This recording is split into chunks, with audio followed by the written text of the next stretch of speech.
আহা কি আনন্দ, আহা কি আনন্দ, আকাশে সূর্য নিচে মাটি, আহা কি আনন্দ, আহা কি আনন্দ, আহা কি আনন্দ। আরে ও গোপাল দাদা, গোপাল দাদা, এই সকাল সকাল কি আবার পিছু ডাকলো? আরে আমি আমি। আমি তো আমি নামে কাউকে চিনি না। আর তুমি একটু পেছন ফিরে তাকাও তো। আমি তো সামনে যাচ্ছি, পেছনে তাকাবো কেন? ঠিক আছে, তাহলে আমি তোমার সামনে আসছি। আরে দৌড়াচ্ছ কেন? হ্যাঁ, আরে দাঁড়াও দাঁড়াও বলছি, দাঁড়াও, নইলে কিন্তু আমি মহারাজের কাছে যাব। হ্যাঁ, ও ভোলা তুমি? আরে আগে বলবে তো, আমি করছিলে কেন? একদম কথা ঘোরাবে না গোপাল দাদা। এবার বলো কি বলছি। দেখো, আমি তোমাকে আগের বছর 50 মোহর ধার দিয়েছিলাম। এ কি, তোমার তো মিষ্টির দোকান, ধার দিলে তো লোকে ছুরি কাঁচি ধার দেয়, তুমি মোহরে ধার দেওয়ার ব্যবসা শুরু করেছো কবে থেকে বলো দেখি? আবার কথা ঘোরানো শুরু করেছো? হ্যাঁ, আমি এবার কিন্তু সত্যি মহারাজের কাছে যাব। আরে মজা করছি তো। আরে বারবার আমাদের মধ্যে মহারাজকে টেনে আনার কি দরকার বলো তো? সে না হয় টানলাম, তবে তুমি ওই আমার 50 মোহর সুদ সহ কবে ফেরত দেবে বলো তো? আর কিন্তু তোমার হাতে ওই 1 সপ্তাহ সময় আছে। হ্যাঁ, 1 সপ্তাহ মানে কতদিন ভাই?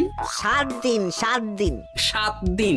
আচ্ছা 7 দিন মানে কত ঘন্টা? 24 গুণ 7, মোট ওই 168 ঘন্টা। ও, অনেক সময় আছে। দেখো গোপাল দাদা, তোমার সাথে কিন্তু আমার ওই কাগজে কলমে লিখিত পড়িত আছে। হ্যাঁ, যদি ওই সময়ের মধ্যে তুমি আমার কাছ থেকে নেওয়া ওই অর্থ আমাকে ফেরত না দিতে পারো, তাহলে কিন্তু তোমার ওই বাড়ি ঘর সব আমার হয়ে যাবে। হ্যাঁ, হ্যাঁ হ্যাঁ, মনে আছে মনে আছে। এখন রাজসভায় যাই, 168 ঘন্টা পেরিয়ে গেলে চলে এসো, কেমন? বেশ, কথাটা মনে থাকে যেন। হ্যাঁ, তখন আর কিন্তু কোনো চালাকি করতে যাবে না, আমি সোজা মহারাজকে বলে দেবো। ঠিক আছে ঠিক আছে।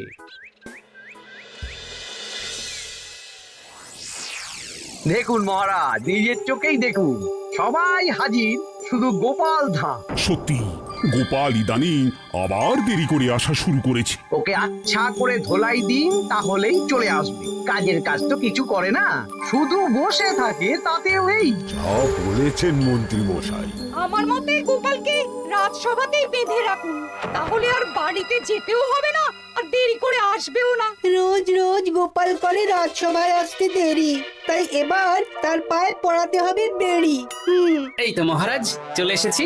আর বলবেন না, রাস্তায় ভোলা ময়রা চেপে ধরেছিল।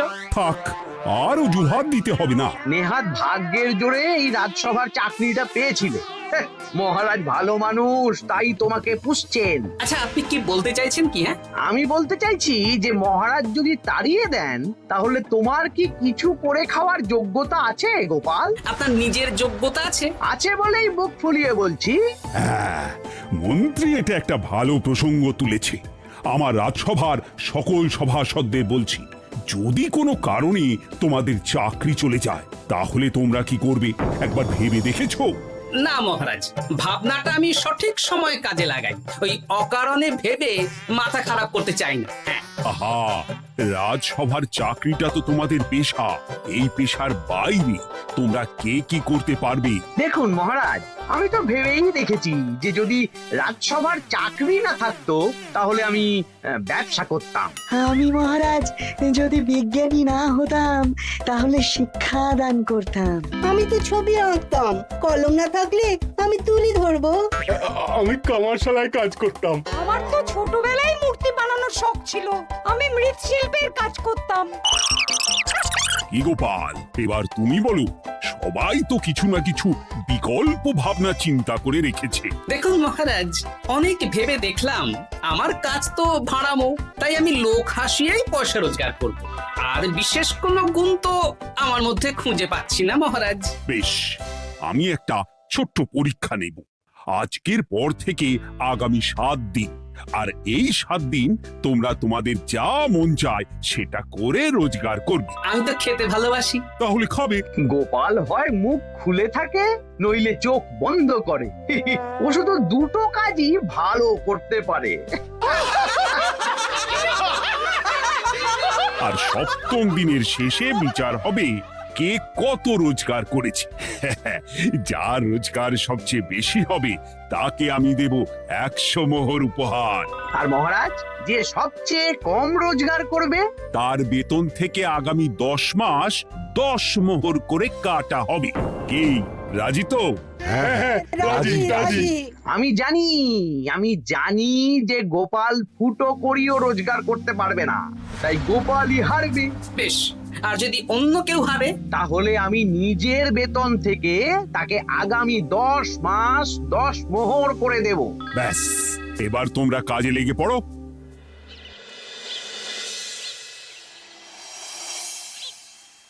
এ কি গিন্নি, আজকেও নিরামিষ? হ্যাঁ, আজকেও নিরামিষ খেতে হয়। হ্যাঁ, রোজই তো কিছু না কিছু একটা লেগে আছে তোমার।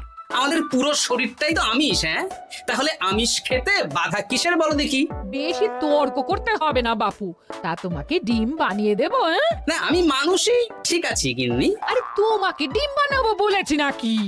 আমি বললাম তোমার জন্য ডিম বানিয়ে দেবো। জন্যটা তো বলনি তখন। আরে তাড়াতাড়ি দাও, তাড়াতাড়ি দাও।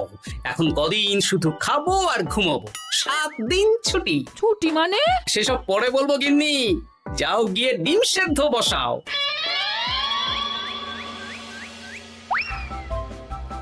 আরে করছোটা কি? বাড়িতে যা মোহর আছে সব তুলে কোথায় নিয়ে যাচ্ছ?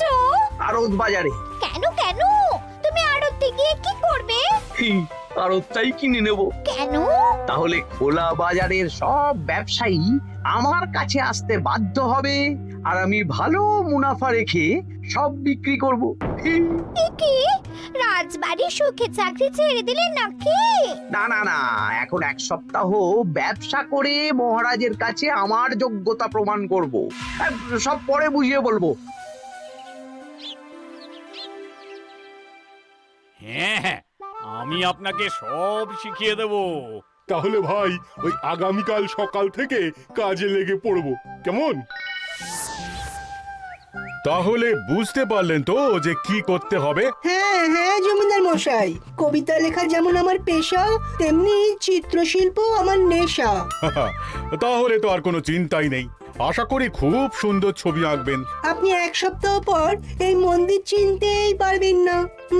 এই নিন আপনার জন্য 50 মোহর অগ্রিম। মন্দিরের চিত্রকলা শেষ হয়ে গেলে আরো 50 মোহর দেব, ঠিক আছে? বেশ।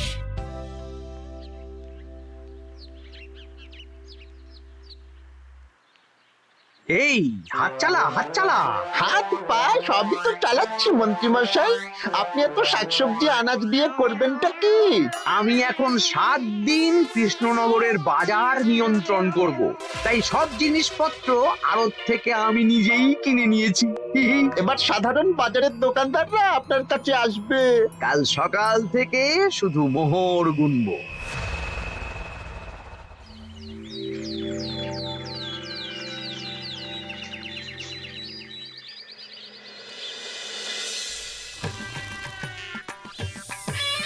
আরে এত বেলা হয়ে গেল, আর কত পড়ে পড়ে তুমি ঘুমোবে? এত লম্বা ছুটি পেয়েছি, এখন তো বিশ্রাম নিতেই হবে গিন্নি। কিন্তু পুকুর ঘাটে গিয়ে তো আমি অন্য কথা শুনলাম। তুমি আবার কি শুনেছো? তোমাদের মহারাজ নাকি বলেছেন আগামী 1 সপ্তাহ তোমরা সকল সভাসদেরা ওই সকল সভাসদেরা নিজের ইচ্ছে মতো কাজ করে রোজগার করব। আমার কাজ তো ভাড়ামো করা, তাই ভাড়ামোর সুযোগ এলে সেটাই করব। কিন্তু যদি সুযোগ না আসে, তাছাড়া যার রোজগার সবচেয়ে কম হবে তার তো বেতন থেকে 100 মোহর কাটা হবে গো। এই খবর পেয়ে গেছো? বাবা, পুকুর ঘাট না পরনিন্দা পরচর্চা কেন্দ্র?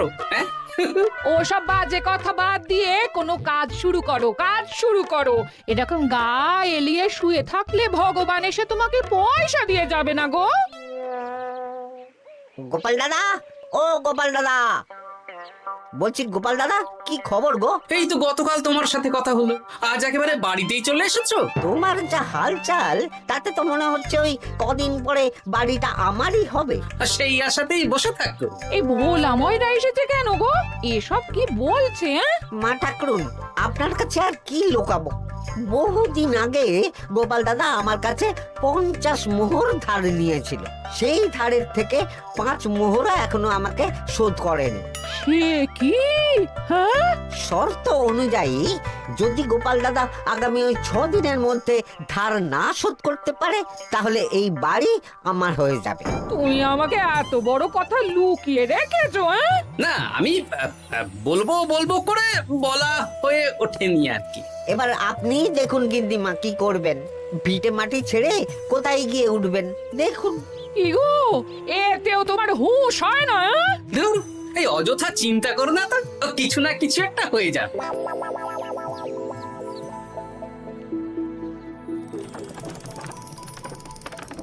বাহ বাহ বাহ, পণ্ডিত মশাই, আপনি তো এর মধ্যেই কাজ শিখে গেছেন।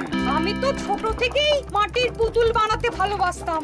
বিভিন্ন দেবদেবীর মূর্তি নিজেই বানাতাম, তারপর পুজো করতাম।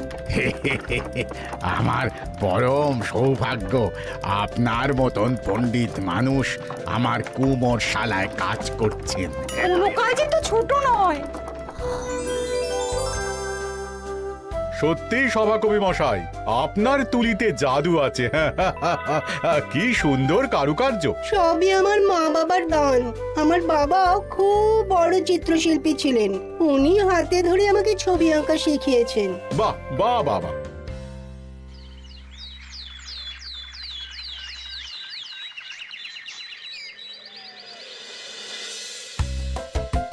এই যে পুটি, আজকে তো একটা মজার জিনিস শেখাবো। কি জিনিস? নয়ের নামটা তো তোরা পড়েছিস, হ্যাঁ, বল তো। 9 একে 9, 9 দুগুণে 18, 3 9 27, 4 9 36। ঠিক আছে ঠিক আছে, এবার থাম। পুরো মুখস্থ। সে তো বুঝতেই পারছি। এবার মজার জিনিসটা দেখ। 9 কে 9, 9 দুগুণে 18, 18 মানে কি? 1 10 8। হ্যাঁ, এবার 1-এর সাথে 8 যোগ কর, কত হয়? 9 3 9 কত? 27। 2-এর সাথে 7 যোগ করলে কত হয়? 9 36-এর 3-এর সঙ্গে 6 জুড়লে 9। আরে বাস, দারুণ তো। হ্যাঁ, হ্যাঁ। সত্যি বিজ্ঞানী মশাই, আপনি কি সুন্দরভাবে পড়া বোঝান। এটা তো আমার নেশা।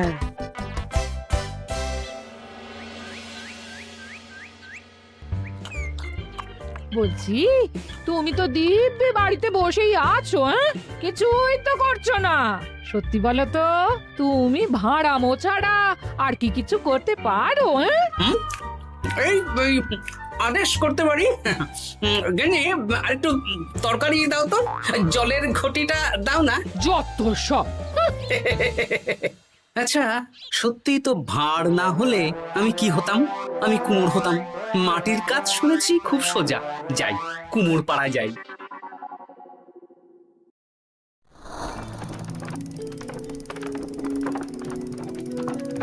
আমার কি সৌভাগ্য, রাজসভার দুজন সভাসদ আমার সঙ্গে কাজ করছে। আচ্ছা, এইভাবে ঘোরাবো? এই যা, হলো না হলো না। এটা কি মুড়ির মোয়া নাকি? দাও, আমাকে করতে দাও, তুমি অন্য কিছু করো।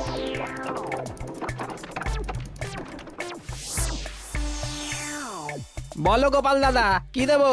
মুড়ির মোয়া, তিলের নাড়ু? আমি কিনবো না গো, বানাবো। হ্যাঁ, কি বানাবে? ওই মুড়ির মোয়া। কদিনের জন্য আমার একটা কাজ দরকার, বুঝলে? তা বেশ, তাহলে এসো, এই পিছনেই আমার কারখানা, গুড় মুড়ি সব রাখা আছে, বানাও। এই দেখো, এই যে গুড়ের হাঁড়ি আর ওই যে মুড়ির বস্তা, এবারে বানাও। বেশ, আমি তবে সামনে দোকানটা সামলাই।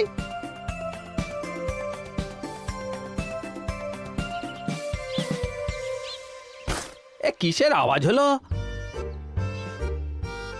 আরে আরে আরে, এ কি করলে গোপাল দাদা? আর বলো না, ওই গুড়টা ঢালতে গিয়ে হাঁড়িটা হাত ফসকে পড়ে গেল। এই তুমি যাও তো, তোমাকে কিচ্ছু করতে হবে না, যত সব বিপদ বাড়ানো।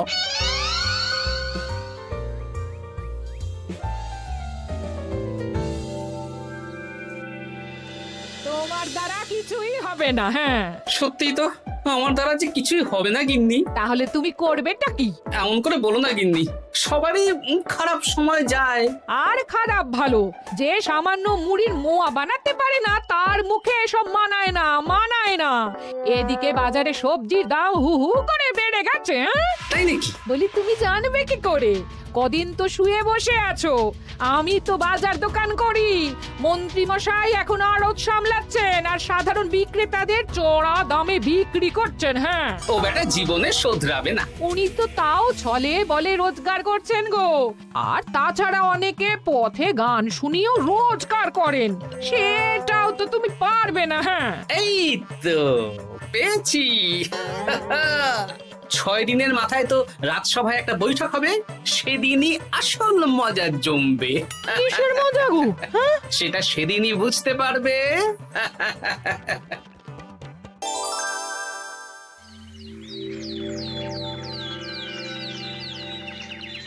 তারপর বলো, আজ তো ষষ্ঠ দিন, আজ অবধি তোমরা কে কত কত রোজগার করেছো? মহারাজ, আমি এখনো অবধি 200 মোহর। বাহ বাহ বাহ! আমি মহারাজ 15 মোহর। হ্যাঁ, আমি 5 মোহর। বিভিন্ন বাড়িতে বাচ্চাদের পড়াচ্ছি, শিক্ষাদান করছি দিনরাত।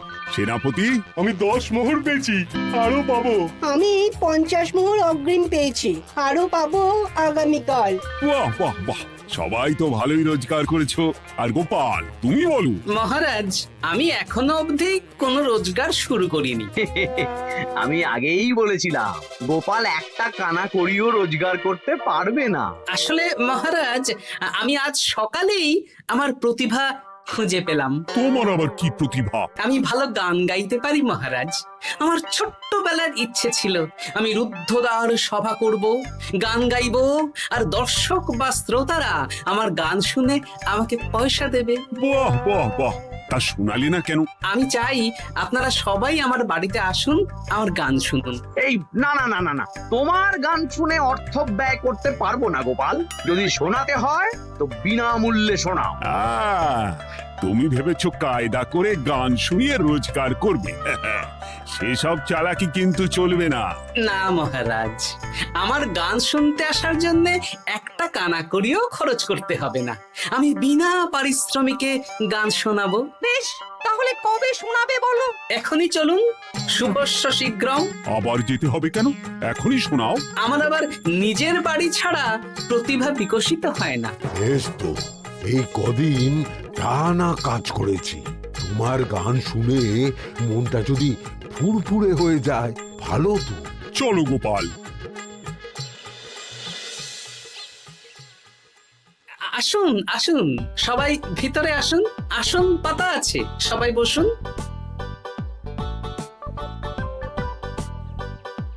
নাও, এবার গান শুরু করো। দাঁড়ান মহারাজ, আমার গান আমি বাইরের লোককে শোনাতে চাই না। কু কু বাবা, আবার কোকিলের মতন আওয়াজ করছে। কু।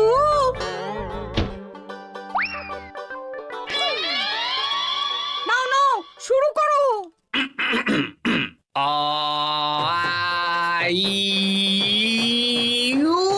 ওরে বাবা রে বাবা! আরে এত চিৎকার করছো কেন? থামো থামো থামো! এটা ভালো লাগছে না? অন্য গান শোনাচ্ছি তাহলে। আকাশে মেঘে বাতাসে বায়ু, জ্যোতিষী বলেছে আমার 100 বছর আয়ু। আরে থামো থামো! আরে কান ঝালাপালা হয়ে গেল।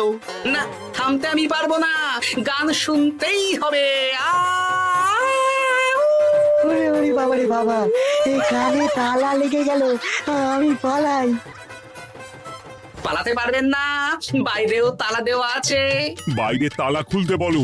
বাইরে বেরোতে হলে প্রত্যেককে 100 মোহর দিতে হবে। আমরা তো আগেই বলে দিয়েছি তোমার গান শোনার জন্য কোনো পয়সা দিতে পারবো না। এটা তো গান শোনার জন্যে নয়, বাইরে যাওয়ার জন্যে। আমার গান শুনতে আসার জন্যে কোনো অর্থ লাগে না। গান শুনে বাইরে বেরোতে গেলে অর্থ লাগবে, জনপ্রতি 100 মোহর মাত্র। কি জ্বালাতন! হয় দিন, নইলে আবার শুরু করছি। থামো থামো! আপনারা কি সবাই দেবেন না এখানেই থাকবেন? এই আমার কাছে এখন 50 মতন মোহর আছে। আমার কাছে 5 মোহর আছে। সে আমি লোক পাঠাচ্ছি আপনাদের সবার বাড়িতে, পুরো অর্থ পাবো, তারপর সবাইকে ছাড়বো।